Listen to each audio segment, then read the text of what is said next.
जिले नगतियाल के गांधीनगर में एक मुस्लिम नौजवान झड़प के दौरान हलाक हो गया। बताया जाता है कि बाज नौजवान मोहम्मद सलीम का रास्ता रोक रहे थे। गुज़िश्ता कुछ दिनों से जारी इस हरकत के खिलाफ सलीम एतराज कर रहा था, तमाम मस्कुरा नौजवान अपनी हरकत से बाज नहीं आ रहे थे। इस दौरान पेश आई झड़प के दौरान मस्कुरा नौजवानों ने सलीम पर हमला कर दिया, जिसके नतीजे में उसके सर पर शदीद जख्म आए, जिसकी ताब न लाकर वो बरसर मौका हलाक हो गया। मकतूल की अहलिया ने मुतालिका पुलिस में इस बात की शिकायत दर्ज करवाई। वाक़े की इत्तला के साथ ही एसपी सिंधु शर्मा और जगतियाल डीएसपी वेंकट रमना भी यहाँ पहुंचे और सूरत हाल का जायजा लिया। बादजा एक मुकदमा दर्ज करते हुए तहक़ीक़ात का आगाज कर दिया गया। हाँ, लड़ाई है तो क्या है तो नहीं मालूम। मैं भी काम पे जाके आने के बाद यहाँ सीधा दवाखाने पर आया।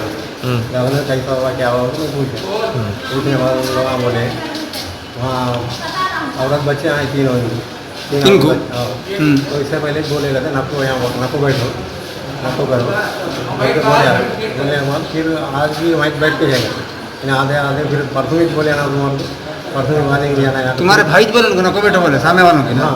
अच्छा, मेरे परसों ही बोले ना कहीं बैठी हूँ बोली तो हमारे को बोलता हमारे को बोलने वाला हुआ बोलते उनका नाम उसका ये जो लक्ष्मण की गैंग है, इसका नाम तो ख्याल नहीं। सलीम सलीम क्या करते? पेंटिंग काम करते। क्या उम्र रहती? 35-40। उनको कितने बच्चे?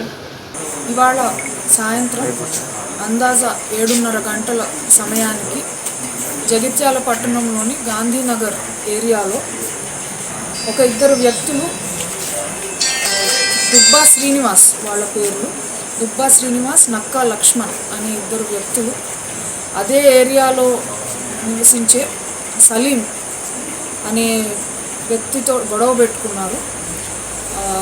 మనకిచ్చిన పిటిషన్ కంటెంట్స్ ప్రకారం ఈ సలీం అనే వ్యక్తి ఇంటి ఎదురుగా వీళ్ళు వెళ్ళి కూర్చున్నారని కంప్లైంట్ చేయగా వాళ్ళు ఇతన్ని ఇద్దరు ఒకటే సమయంలో నెట్టివేయడంతో అతనికి తలకి గట్టి గాయమై హాస్పిటల్లో మృతి చెందడం జరిగింది।